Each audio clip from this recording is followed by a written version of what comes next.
Good afternoon. I'm here with the Administrator of the FAA, Brian Bedford. I appreciate him being here today. Appreciate all of the work that's taken place over the last days, weeks, in the month from the FAA and the FAA team. There are two issues we want to talk about today, and these are two very separate issues. Number one is the Louisville crash, the UPS airplane that went down yesterday. And then I also want to talk about air traffic controllers, the shutdown, and our staffing issues and the mitigation efforts that we've been deploying to make sure we keep the airspace safe. So first off, with regard to the crash last night, the NTSB gave a press conference earlier. There are a lot of videos online. A lot of theories have been deployed online based on what folks have seen. We are not in the business of theories. We don't speculate. We are going to wait for the facts to come out, and with those facts, we will present them to the American people as well as with the NTSB. I'd also note the FAA has a ground team in conjunction with the NTSB, both of them are doing great work to get to the facts of what happened. I do want to extend my condolences to the families of those who lost loved ones in the crash. I did have an opportunity to speak with the union head of the UPS pilots, extended my condolences as well. He indicated that he was very good friends with the pilots on that aircraft, so condolences to the families. This issue, though, of the aircraft is very different than the second issue, which is air traffic controllers, which, by the way, this was not an air traffic control issue. It appears that it was a mechanical issue. Everyone's been clear on that. That is not speculation. Two very separate issues at play. In regard to air traffic control, we've had a conversation over the course of the last month about some of the challenges that we're having in the airspace. Many of you know that we are 2,000 controllers short, air traffic controllers short, and we have surged our academy to bring more controllers into our system. We are 20% up in controllers through the academy thus far this year. I've also offered air traffic controllers who are of the age of retirement a 20% upfront cash bonus to actually stay on. Some of the best controllers we have don't retire, keep working for us. All of that has been reducing the pressure on the staffing side of air traffic control. It's working, but it takes years to bring more well-trained certified controllers into the airspace. The shutdown is having an impact on our ability to maintain those numbers and dent that 2,000 shortage that we have. You also know we're modernizing the airspace. We have an old set of equipment that we use to control America's airspace. We have, though, the safest airspace in the world. And that's not because of the equipment, that's because of the well-trained air traffic controllers that we have operating the national airspace. We received $12.5 billion from the Congress in one big, beautiful bill, and we need a total of $31.5 billion to accomplish the mission of completely rebuilding America's airspace. The work has begun. We're transitioning our telecommunications.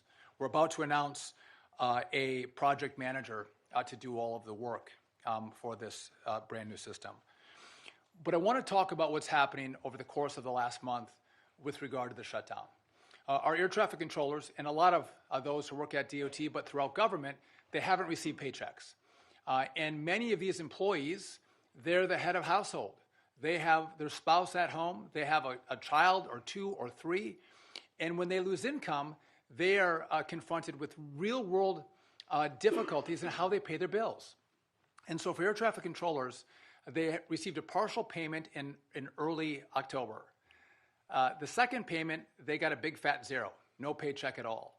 Tomorrow, they get a pay stub email on what their next paycheck is going to be. And when that pay stub comes out, that is also going to be zero. So they will have gone a month without any pay. And what we're finding is that our air traffic controllers, because of the financial pressures at home, are taking side jobs. They need to put food on the table, gas in the car, pay their bills. By the way, I do not want them to take side jobs. I want them to show up for work. We have asked them to show up for work, but I'm not naive to understand that they're trying to figure out how they meet their daily obligations.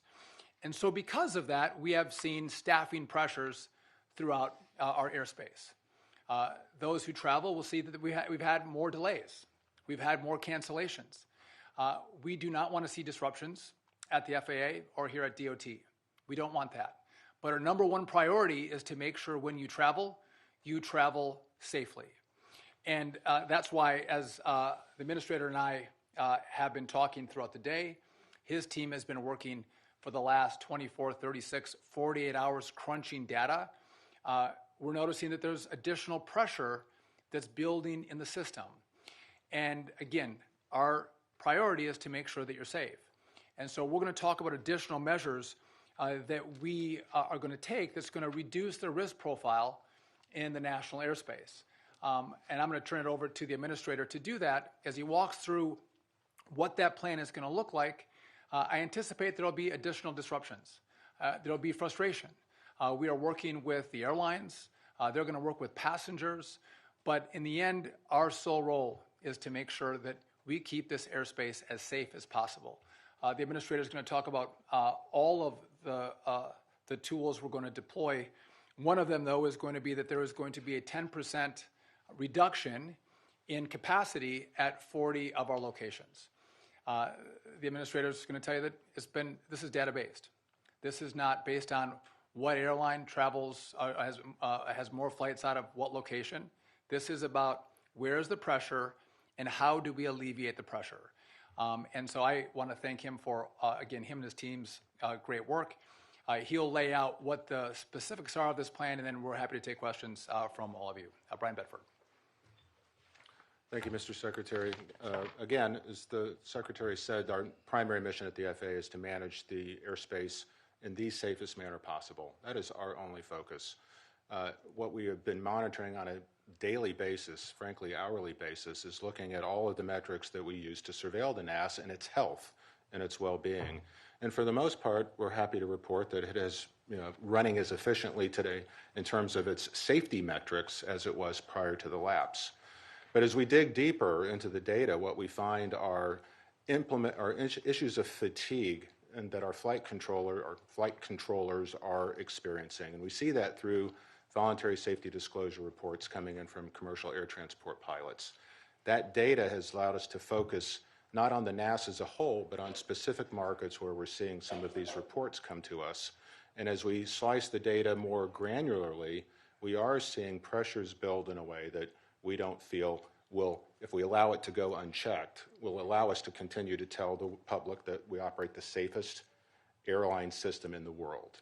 And we're not going to react to that, and we intend to be proactive. So we're going to implement measures with our commercial airline industry partners, but this is going to go beyond commercial airspace. It's going to include restrictions on space launches, restrictions on VFR traffic in certain markets that have continued FAA controller staffing triggers, and a host of other countermeasures, if you will, that will give us the highest level of comfort that we're maintaining the safest aviation space in the world. And that's the mission.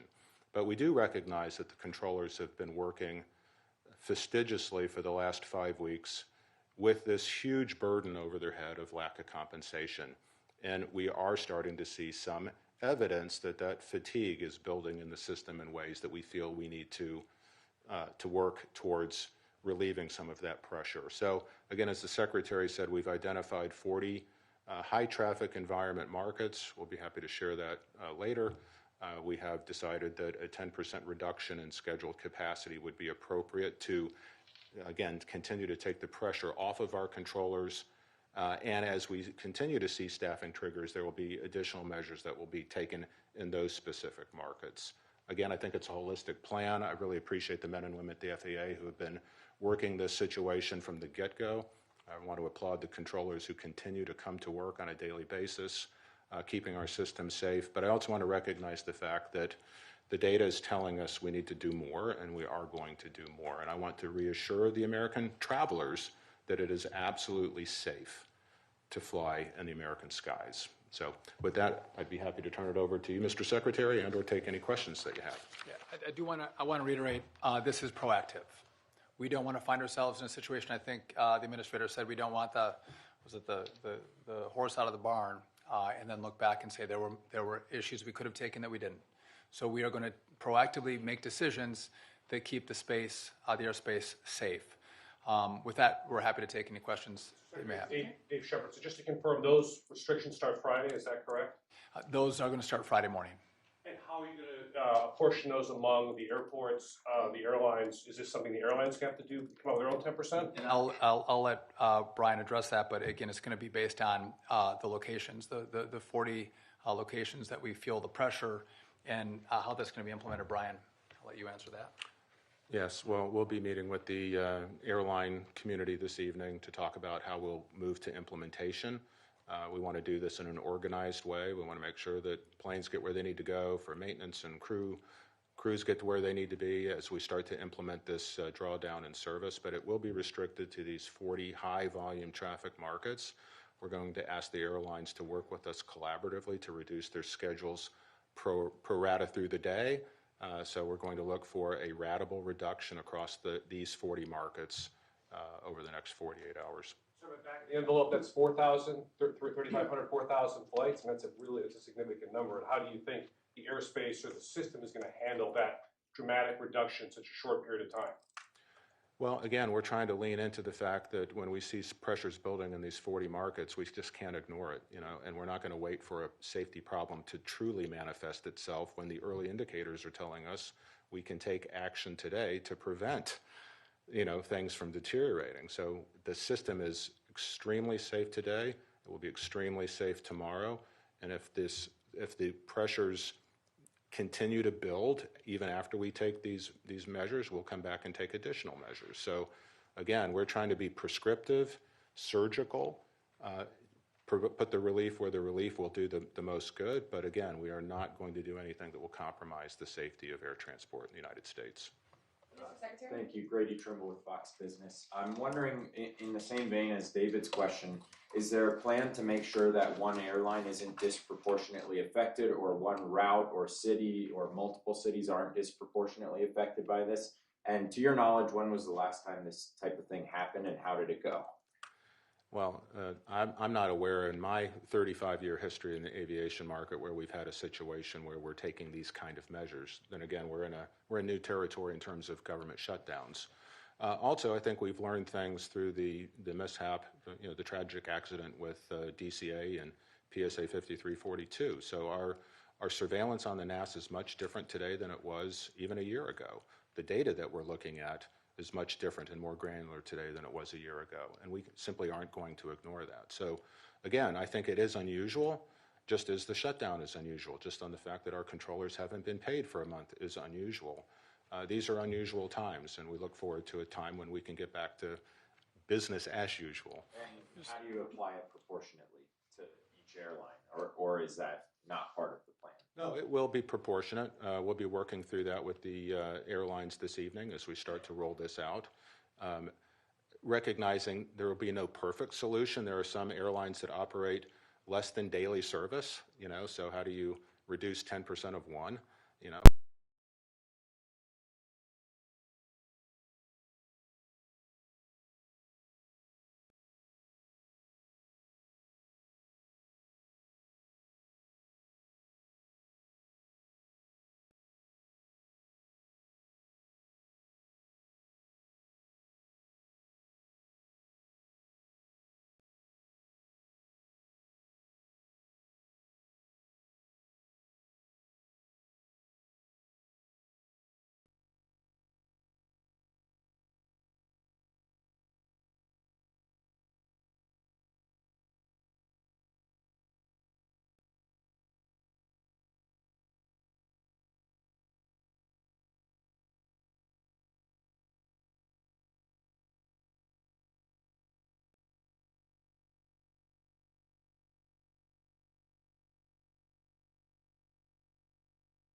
A conversation about that.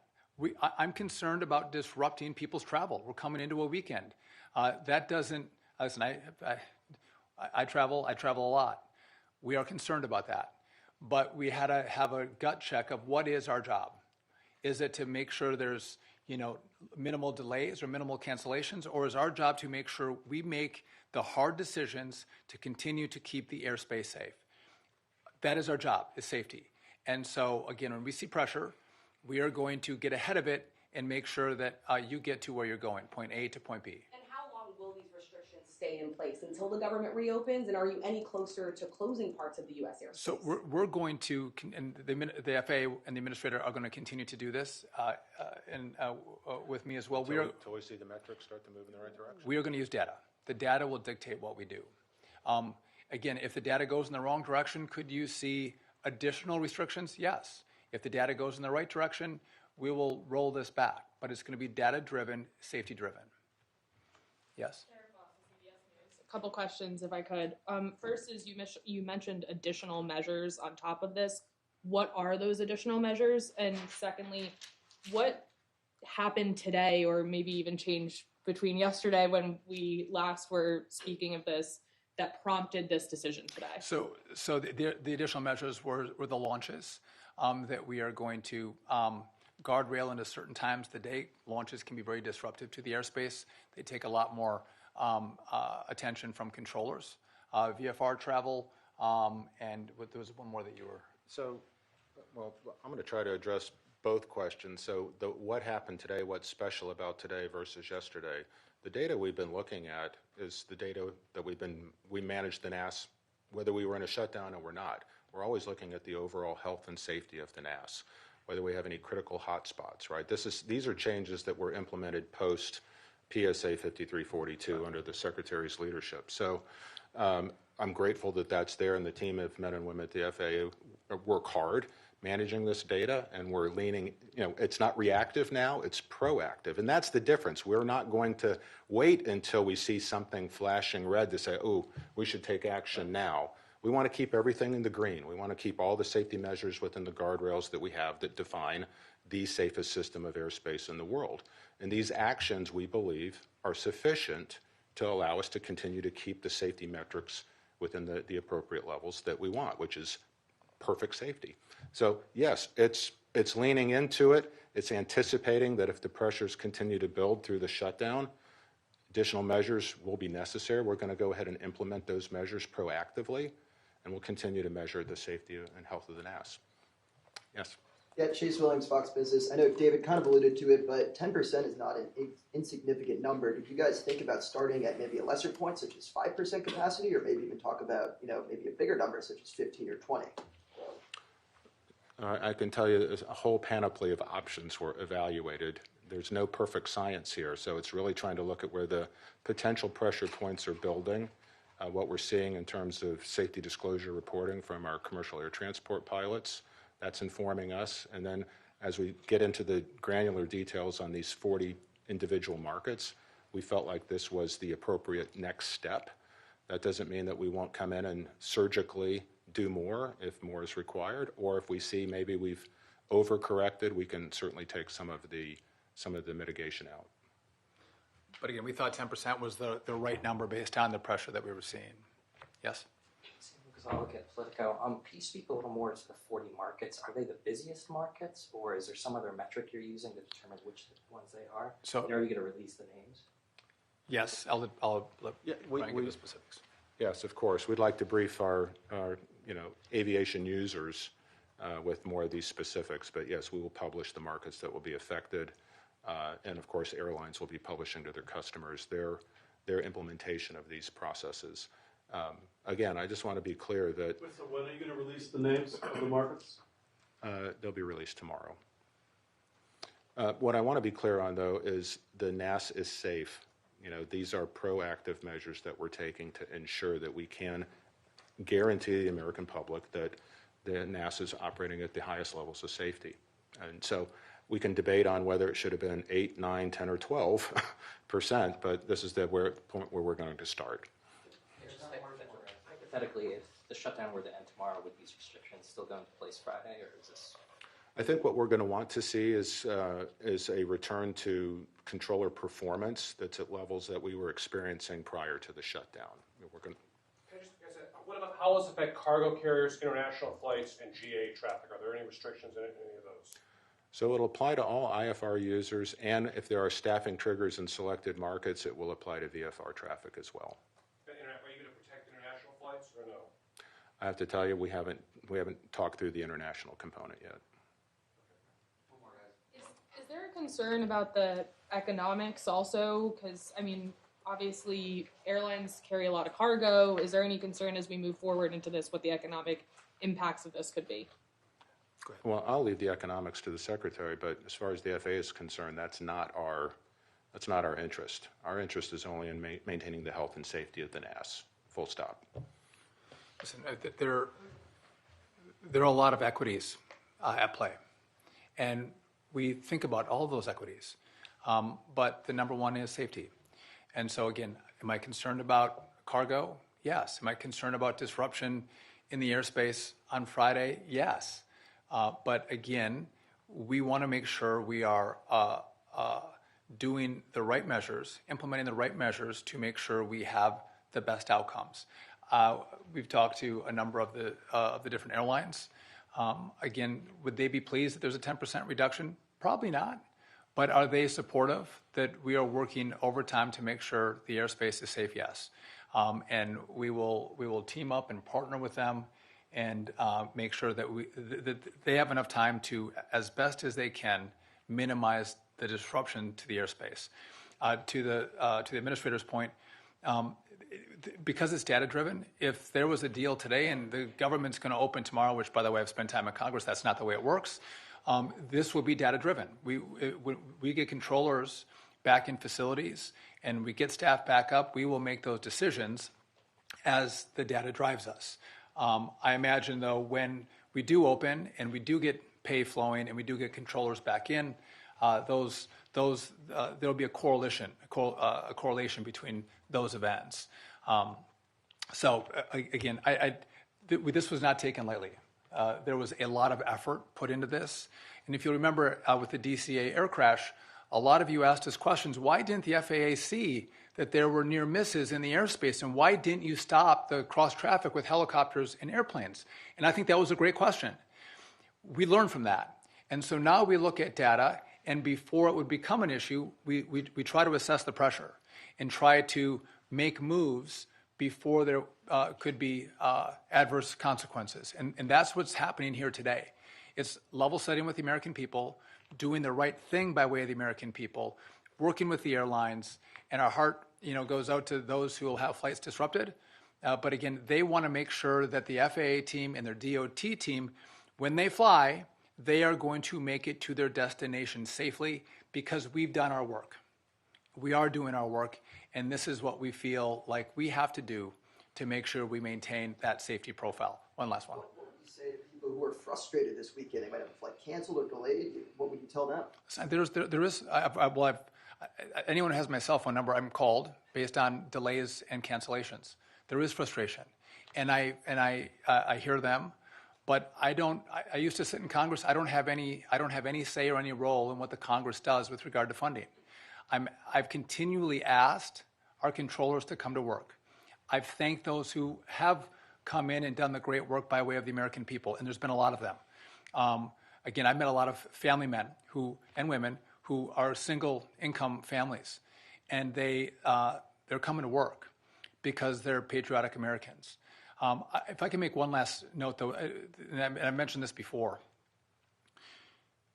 many of the controllers said they can survive without one paycheck. They can do that. They put a little money away. They have a little nest egg. They have a rainy day fund if the car breaks down or there's an unexpected expense. They can navigate losing one paycheck. They said almost all of them, virtually all of them, cannot navigate financially missing two paychecks. And so we see that on the horizon. We need to take action today. But if it gets worse, if we have more issues with our controllers, we will analyze the data and we'll take additional steps. And again, we don't want to see, if you've seen, we have worked overtime to minimize disruptions as much as possible. And some days there's more delays, some days there are less delays based on how many controllers are coming to work. We will drive these decisions based on the data that we receive and make the best calls that we can to keep those who travel through the airspace safe. one last one, Grady, and then Can you just tell we're us- really going to go. I got you. Can you just tell us some of the cities that are gonna be impacted by this so that people who have travel plans Friday can make an We want to be fair to the airlines. Again, they've been good partners.